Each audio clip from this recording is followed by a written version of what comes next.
Hello guys, मैं हूं आर्यन। आज के इस वीडियो में हम आपको यूनियन बैंक ऑफ इंडिया के गोल्ड लोन के बारे में कंप्लीट जानकारी देंगे।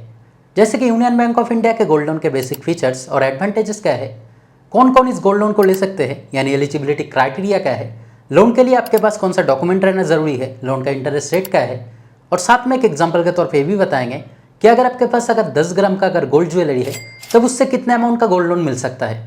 तो इस सभी बातें आपको डिटेल्स में बताएंगे। लेकिन इससे पहले अगर आप इस चैनल पर पहली बार आए तो काइंडली चैनल को सब्सक्राइब करें और वीडियो को बिना स्किप किए एंड तक ज़रूर देखें।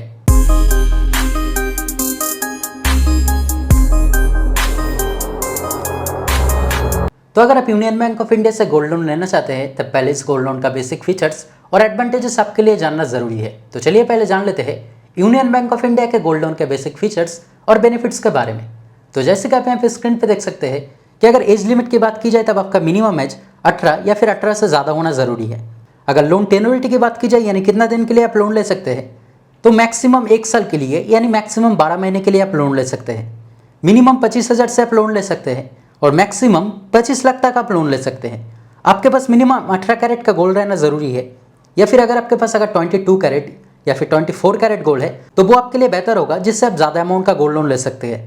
लोन रिन्यूअल का भी ऑप्शन यहाँ पे दिया गया है। जैसे कि एग्जांपल के तौर पे मान लीजिए कि अगर आप 6 महीने के लिए अगर गोल्ड लोन लेते हैं, 6 महीने बाद अगर आपके पास अगर कंप्लीट अमाउंट नहीं रहता है गोल्ड को छुड़ाने के लिए, तब अगर आप चाहे तो उस लोन को फिर से रिन्यूअल कर सकते हैं। लेकिन आपके जानकारी के लिए बता दूं, अगर आपका इंटरेस्ट अमाउंट अगर ड्यू है तब आप रिन्यूअल नहीं कर पाएंगे। पहले आपको इंटरेस्ट अमाउंट क्लियर करना होगा, उसके बाद अगर आप चाहे तो रिन्यूअल कर सकते हैं। अगर इंटरेस्ट रेट की बात की जाए तो इस बैंक का गोल्ड लोन के ऊपर जो इंटरेस्ट रेट है वो स्टार्टिंग इंटरेस्ट रेट है 9.95%। तो एग्जैक्ट कितना इंटरेस्ट रेट रहेगा वो लोन लेने के वक्त ही आपको पता चलेगा। लोन रिपेमेंट के लिए यहाँ पे 2 ऑप्शन दिया गया है, जैसे कि बुलेट रिपेमेंट। इस रिपेमेंट ऑप्शन में हर महीने आपको सिर्फ इंटरेस्ट अमाउंट देना होता है।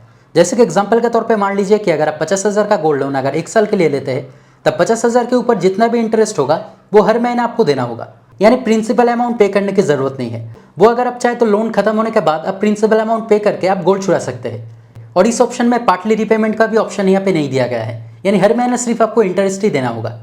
और दूसरा यहाँ पे EMI का ऑप्शन दिया गया है। जैसे कि एग्जांपल के तौर पे मान लीजिए कि अगर आप 50,000 का गोल्ड लोन किसी भी टाइम के लिए, एग्जांपल के तौर पे मान लीजिए कि अगर आप 1 साल के लिए लेते हैं तब 50,000 के ऊपर जितना भी इंटरेस्ट होगा, जैसे कि 3,000 4,000 कुछ भी इंटरेस्ट होता है, वो अमाउंट और प्रिंसिपल अमाउंट हर महीना EMI के थ्रू आपको देना होगा। यानी आपका टोटल अमाउंट यानी प्रिंसिपल और इंटरेस्ट दोनों अमाउंट हर महीना आपको EMI के थ्रू देना होगा। तो अगर आप हर महीना ठीक से अगर EMI पे करते हैं, अगर आपका कोई भी ड्यू नहीं रहता है, तब लोन खत्म होने के बाद यानी टेन्योरिटी खत्म होने के बाद आप गोल्ड छुड़ा सकते हैं। अगर प्रोसेसिंग चार्जेस की बात की जाए तो मिनिमम जो प्रोसेसिंग चार्ज है वो 500 रुपया और इसके साथ 18% GST लागू होगा, यानी मिनिमम प्रोसेसिंग चार्ज है 590 रुपया का। या फिर आपका लोन अमाउंट के ऊपर 0.75% चार्जेस लगेगा और उसके ऊपर अलग से 18% GST लागू होगा। तो इस 2 अमाउंट में से जो अमाउंट ज़्यादा होगा वो ही एज अ प्रोसेसिंग चार्जेस आपको देना होगा। वैल्यूएशन फी के तौर पे यहाँ पे मैक्सिमम 300 रुपया तक चार्जेस लग सकता है, जो कि ब्रांच टू ब्रांच वैरी करता है।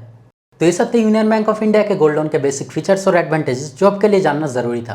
तो चलिए अब जान लेते हैं कि अगर आप यूनियन बैंक ऑफ इंडिया से अगर गोल्ड लोन लेना चाहते हैं तब इस लोन के लिए आपके पास कौन सा डॉक्यूमेंट रहना जरूरी है, लोन का एलिजिबिलिटी क्राइटेरिया क्या है, और साथ में ये भी जानेंगे कि बैंक किस तरह से गोल्ड का वैल्यू कैलकुलेशन करता है।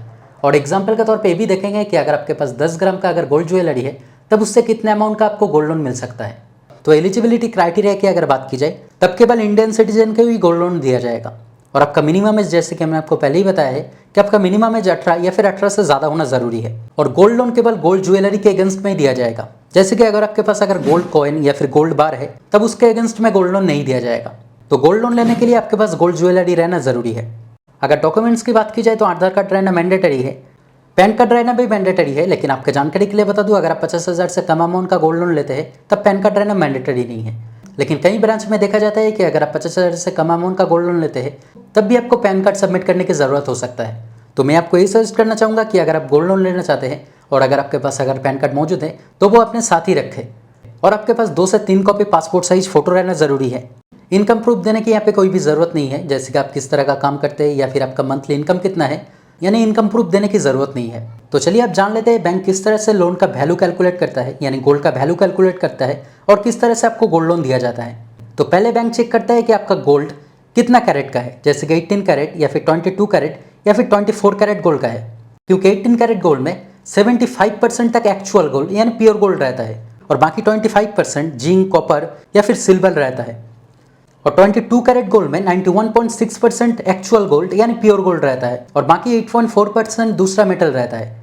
और 24 कैरेट गोल्ड में 100% ही प्योर गोल्ड रहता है। तो एग्जाम्पल के तौर पे मान लीजिए कि अगर आपके पास 22 कैरेट गोल्ड का अगर 10 ग्राम ज्वेलरी है यानी गोल्ड ज्वेलरी है, तब बैंक उस 10 ग्राम में से 91.6% यानी 9.16 ग्राम गोल्ड कंसीडर करेगा, क्योंकि 22 कैरेट गोल्ड में 91.6% ही प्योर गोल्ड रहता है।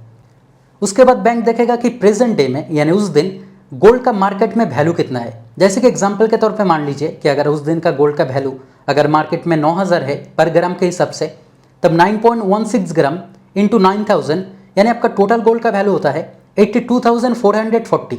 उसके बाद आरबीआई का रूल्स एप्लीकेबल होगा। जैसे कि आरबीआई के रूल्स के अनुसार बताया गया है कि प्रेजेंट डे में आपका मार्केट में जितना आपका गोल्ड का वैल्यू है, बैंक मैक्सिमम उसका 75% तक ही आपको गोल्ड लोन दे सकता है। यानी बैंक के पास राइट्स नहीं है 75% से ज़्यादा आपको गोल्ड लोन दे पाए। तो आरबीआई के रूल्स के अनुसार मैक्सिमम 75% तक ही आपको गोल्ड लोन मिल सकता है। तो 82,440 का जो 75% है यानी 61,830, बैंक मैक्सिमम इतने अमाउंट तक ही आपको गोल्ड लोन दे सकता है। तो अगर आपके पास 22 कैरेट गोल्ड के अलावा अगर 24 कैरेट गोल्ड है, आपको ज़्यादा गोल्ड लोन मिलेगा। और अगर आपके पास अगर 18 कैरेट गोल्ड है, तब उस सिचुएशन में 22 कैरेट गोल्ड से भी आपको कम गोल्ड लोन मिलेगा, क्योंकि 18 कैरेट गोल्ड में 75% तक ही प्योर गोल्ड रहता है और बाकी 25% अदर मेटल रहता है। और लास्ट में आपके जानकारी के लिए बता दूं कि आरबीआई के रूल्स के अनुसार बैंक 75% तक ही आपको गोल्ड लोन दे सकता है। लेकिन कई सारे बैंक में देखा जाता है कि आपको 75% ही गोल्ड लोन दिया जाता है, या फिर कई सिचुएशन में 60%, 65% या फिर 70% भी गोल्ड लोन दिया जाता है। तो एग्जैक्ट आपके केस में कितना परसेंट गोल्ड मिलेगा वो बैंक ही डिसाइड करेगा। तो दोस्तों आज के वीडियो में इतना ही। उम्मीद करते हैं वीडियो आपके लिए हेल्पफुल रहा। अगर फिर भी कोई डाउट रहे तो कमेंट करके ज़रूर बताएं, मैं आपका कमेंट का रिप्लाई ज़रूर करूँगा। और अगर वीडियो पसंद आए तो लाइक और शेयर करें, और इस तरह के वीडियो देखने के लिए काइंडली चैनल को सब्सक्राइब करें। Thank you.